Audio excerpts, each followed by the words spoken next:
Southwestern Family of Companies welcomes you to the Action Catalyst. Each week, our diversely and amazingly accomplished guests share their insights and inspirations to help us ignite our own. So let's invest attention together to breathe, to reflect and refocus, and decisively defeat that voice we call Mr. Mediocrity. Then let's enjoy moving forward to make a positive difference in our world. Southwestern Advantage is about so much more than just helping your family with education. Our company is the nation's oldest entrepreneurial program, helping college and university students build character and develop the skills they need to achieve their goals in life. These are the kind of skills employers seek that cannot be taught in a classroom. Skills such as problem solving, effective personal communication with people from all walks of life, confidence, attitude, goal setting, and more. Since 1855, the Southwestern Family of Companies has invested in purpose-driven people who are inspired to build principle-guided businesses that impact the world. And for many, that purpose started with a summer at Southwestern Advantage. But this program isn't just about growing the young men and women whom you'll see in the community. It's also about growing your own son or daughter, and the educational resources they will bring to your home are second to none, with learning systems that address the whole child, from preschool to 12th grade. Uniquely designed by top educators, these resources serve the modern needs of today's private, public, and homeschooled students. They're kid-approved, parent-preferred, and teacher-recommended. At Southwestern Advantage and the Southwestern Family of Companies, we invest in building people and inspire them to achieve their goals in life to positively impact the world. Learn more at southwesternadvantage.com/action. We are excited to share our guest with you today. Jaak Roosaare is from Saku, Estonia. He is married to Maria, who he met while they were both selling books for Southwestern Advantage. They have 2 boys, Jako and Hugo, and a baby girl, Marie. Jaak was the #1 rookie in the Southwestern Baltics division and sold books for 7 summers. He won Sizzler every single summer and was DSL of the year 3 times. He helped to start the Lithuanian division and also recruited in Poland. In 2018, Jaak started the new Southwestern company called E1 Ventures. It did almost $500,000 in sales and made a profit in its first year. Jaak is also an active investor, founder of the 50% Club, and a contributor to business newspapers in Estonia. He promotes financial literacy and investing in high schools and in society as a whole. He is the author of 4 best-selling books about personal finance and has coached hundreds of people on how to start investing. His book, in its English translation, is called Textbook for Becoming Wealthy and is the all-time #1 bestseller in the personal finance field in Estonia. In his free time, he enjoys cycling and reading investing books and annual reports of Berkshire Hathaway. Enjoy this episode. Welcome to the Action Catalyst. Today we have Jaak Roosaare, who flew from Estonia to Nashville, Tennessee to be here with us today. So, welcome, Jaak. Thank you.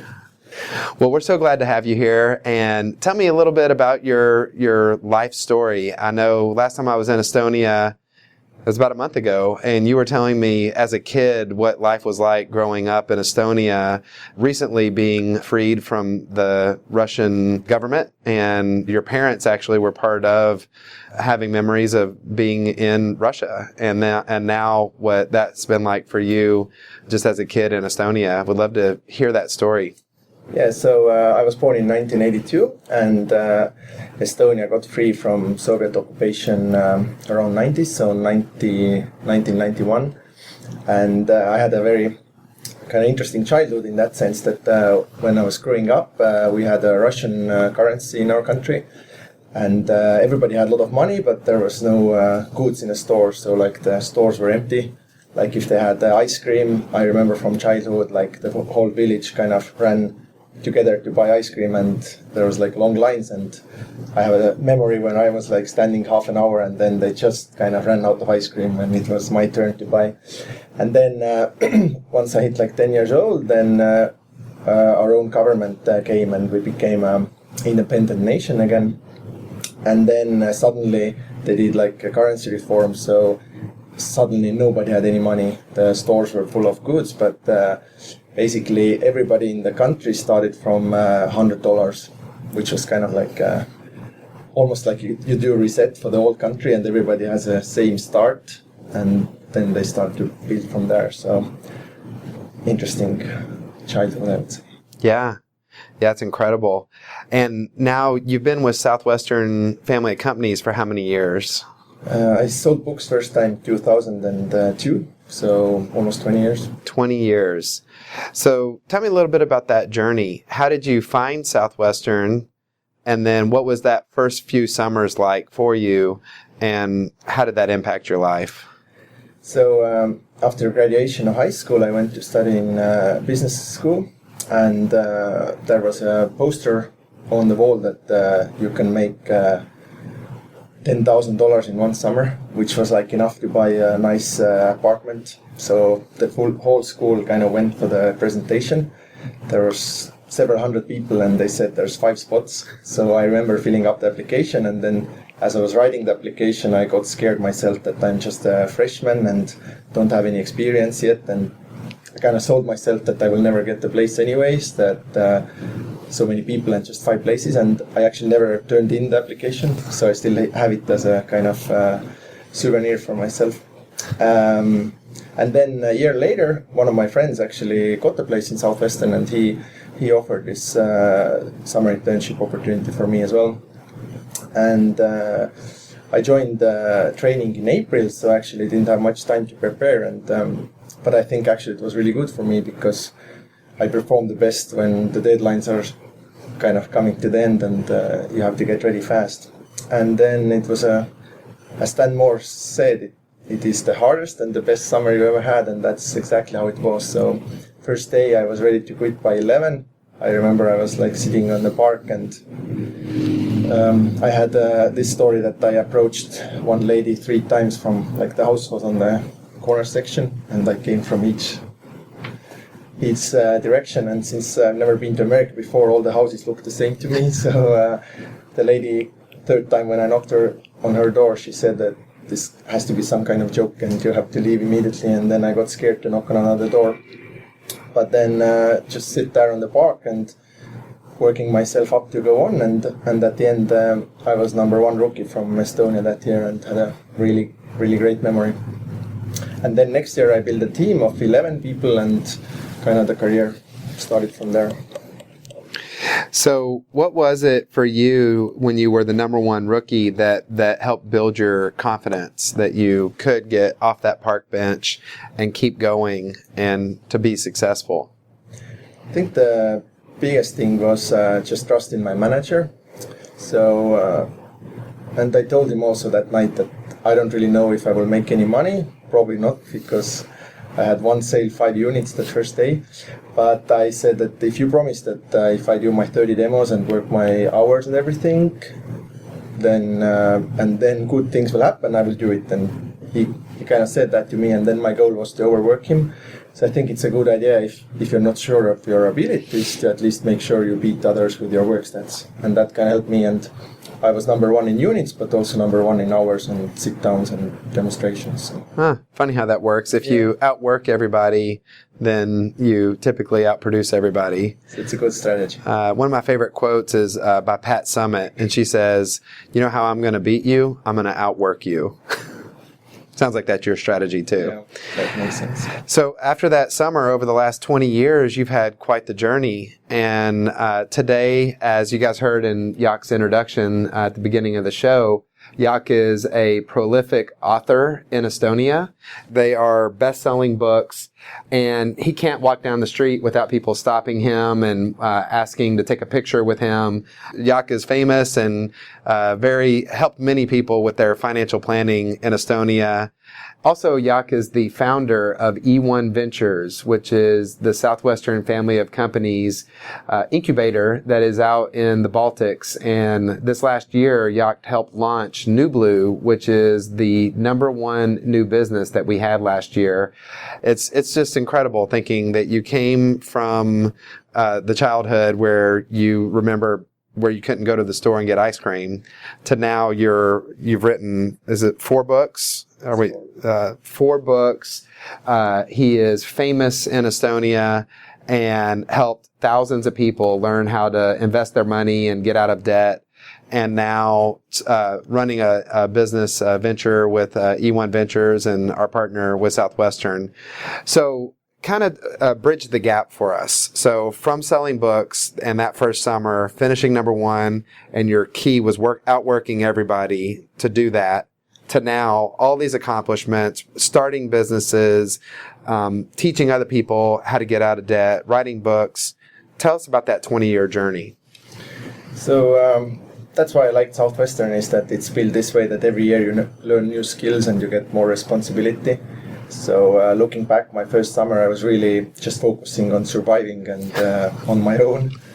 And I was so thankful on Chris Adams, who was my sales manager and who helped me many times. And then next year I had a team of 11, but I couldn't get the visa on time. So actually they went to sell books without me, and I was coaching them back home via phone. And 7 out of 11 came back as a manager. So my third summer I had an organization of almost 30 people. And that really pushed me to learn more leadership skills. And because they were mostly my friends, but once they recruited their teams, those were people I didn't know personally. And I just had to learn a little bit more about leadership. But when it comes to books and financial consulting, then this has always been a passion of mine from the very childhood. I guess it kind of comes from the times that I was growing up, that money was a very important topic, and parents never seemed to have enough of it, and there were like some domestic arguments about it. So and once I went to America, in my own head, America was like Hollywood movies, so that everybody has lots of money and people are living nice lives. And I sold my first summer in suburbs of Chicago, and I actually met people who were much more poor than I had ever imagined that somebody would be. And because in Estonia that time, since everybody started from zero, pretty much, like the wealth gap wasn't at all there, or if it was very minimal. But in America, like in the same town, there was like huge mansions and then people living in trailer parks and not having teeth fixed and stuff like that. So I really got to think that how it is possible that in America, which like you have had same currency for hundreds of years, like if you just invest $10 a month, then you will get like nice results, and it should be so much more easy to build wealth. Still, so many people are actually working like around the clock, and also what I noticed is that the people who had like 2 or 3 jobs, they were even often more poor or poorer than the people who had their own business or didn't seem to work as hard. So it wasn't just this, that if you work hard you will make more money. There has to be something more. So this kind of became a passion project of mine, just to learn how money works and how some people kind of seem to get more of it and others don't. And that's kind of where the book came from. And I think everybody who has sold books has kind of like a book inside of them, all the experience, war stories, everything. So I wanted to just put them all together. And it went pretty viral in our country. So I think it has been the #1 best-selling business book of all time. And I think the reason Which one is it? The main one. And what's the title of it for the people that... Textbook for Becoming Rich is the direct translation. And the idea is that it's a part novel, part like a textbook. But in that sense that I started every chapter with my own memory from the book field. So when we talk about spend less than you make, there's a story when I meet a family like which didn't look like they would have a lot of money, but then they bought a big package from me, and later we found out that they have their own business, but they don't show off with their money. And so each chapter has like a small story from the book field, and I think that's what people really like, that it's very readable in that sense, that the stories are what people like. That is amazing. Well, it is an amazing book and amazing stories, and just thinking through the challenges that have come along the way when you think of building an organization. So tell us a little bit about the Southwestern business and what has specifically happened in the last 20 years in Estonia. And so when you think of 20 years ago, Estonia wasn't the economy that it is now, and now that it is, what role do you think Southwestern has played in the emerging economy of Estonia? I'd like to think that Southwestern has played a role in that, and what are your thoughts on that? Yeah, I think Southwestern has played a huge role. And when Chris Adams came to recruit first students in Estonia, like in the beginning of 2000, that was his pitch to us also, that hey, if you're like the first students, our vision is not to sell books this summer, but it's to change the country.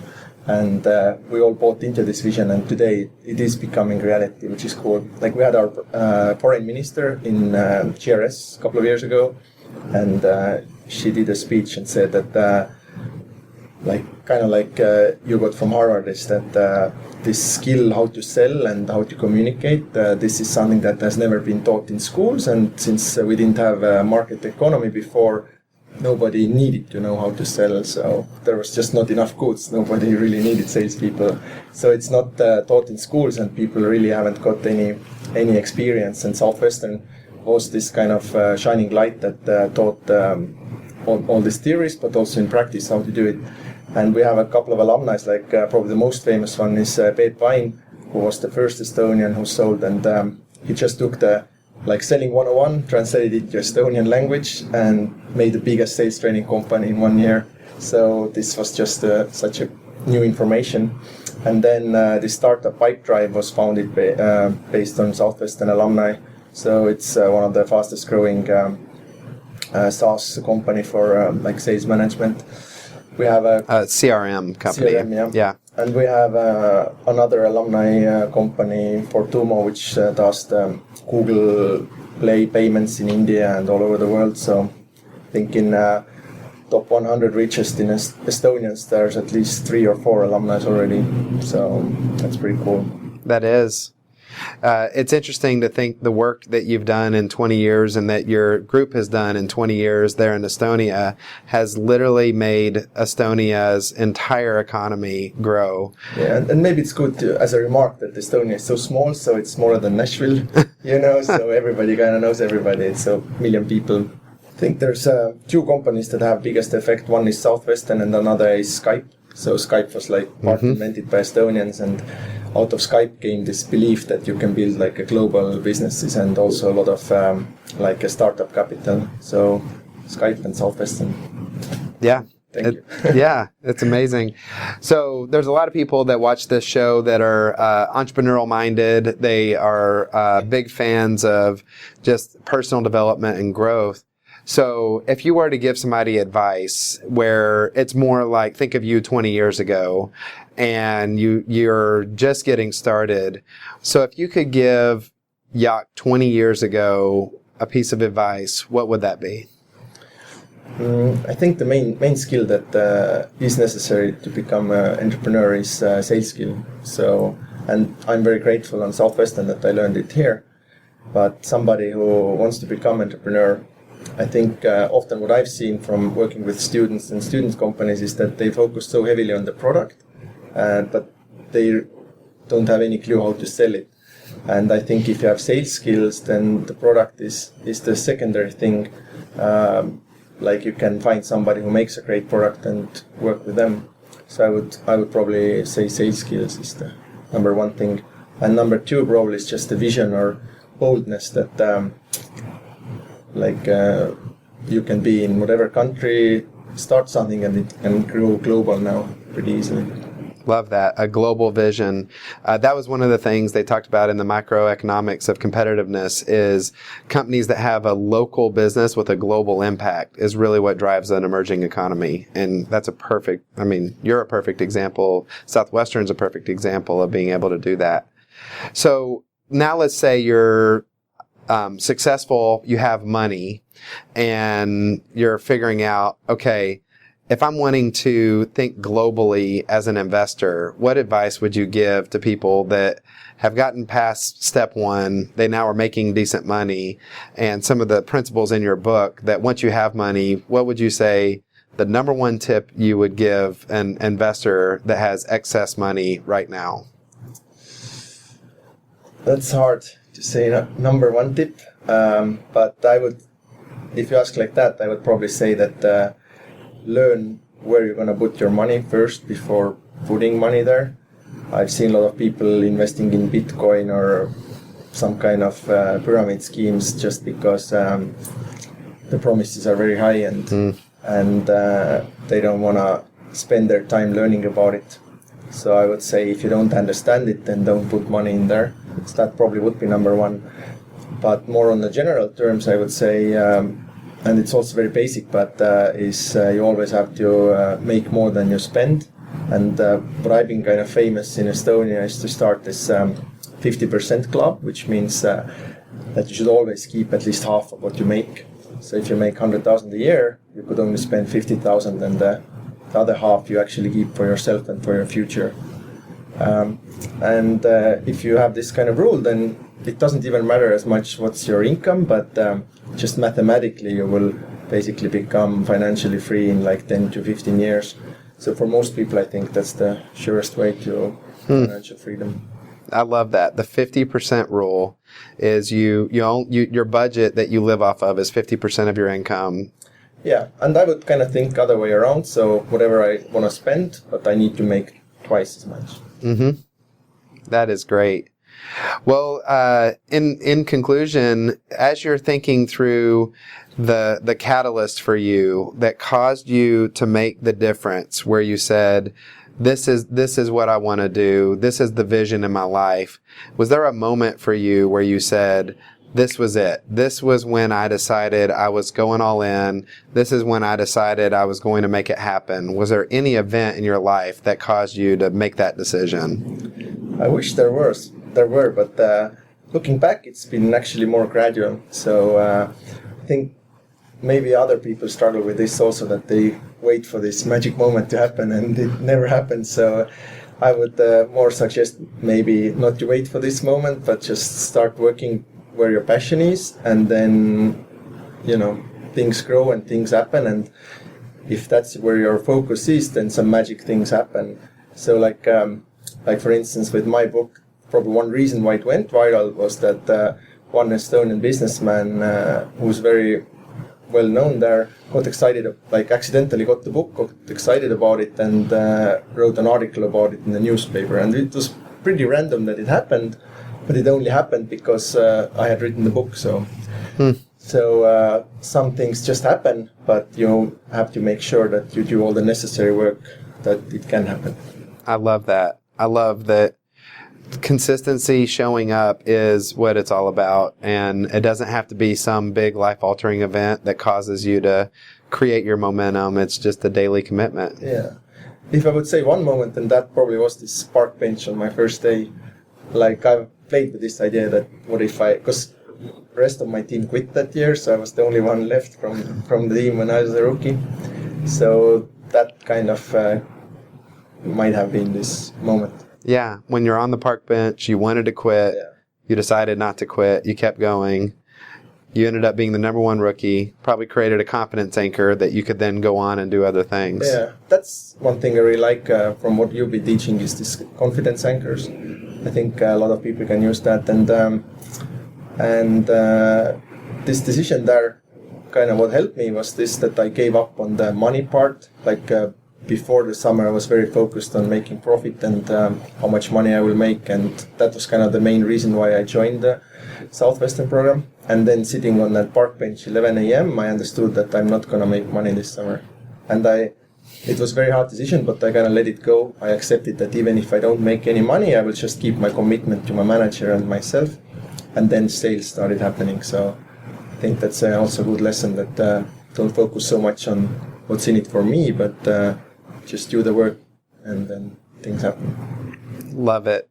So Jaak, on the personal front, I know you're an avid cyclist. Tell me about one of your favorite rides that you've ever been on. So I had a long time, I was a big fan of Lance Armstrong for a long time until things started to happen. But so Tour de France was like a big thing for me, and this actually motivated me during the summers. I had like a picture of Lance and other riders.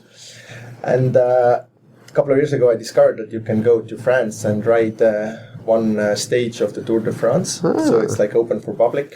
And now 3 years in a row, me and a couple of other alumni, we've been doing that. And it's always a great challenge. Like you're on the bike for 11, 12 hours. It's always like a mountain stage, so a lot of climbing. And I always think at the end that I need to lose weight next year. So. But it's a very fun ride. Oh, well, that's awesome, Jaak. Well, thanks for flying all the way from Estonia here to Nashville so we could do this interview. And we are just so excited to be business partners with you. Thank you for the impact that you've made with writing these books and the difference that it's made in all the readers. And how can people get in touch with you? What's the best way to hear more from you? So we have to work on that. Like right now, most of my stuff is in Estonian, but it's work in progress to get it published in English. And I would say go to southwestern.com, and you can read about E1 Ventures on southwestern.com, and the website is accessed through there. And they could also reach out through that if they had any questions about anything that you're doing over in the Baltics. So thank you for being here, Jaak. We appreciate it. If you enjoy this podcast, please make sure to subscribe. To stay updated on everything that the Action Catalyst is up to, make sure to follow us on Facebook and Instagram at Action Catalyst Podcast and Twitter at Catalyst_Action. Thanks for listening.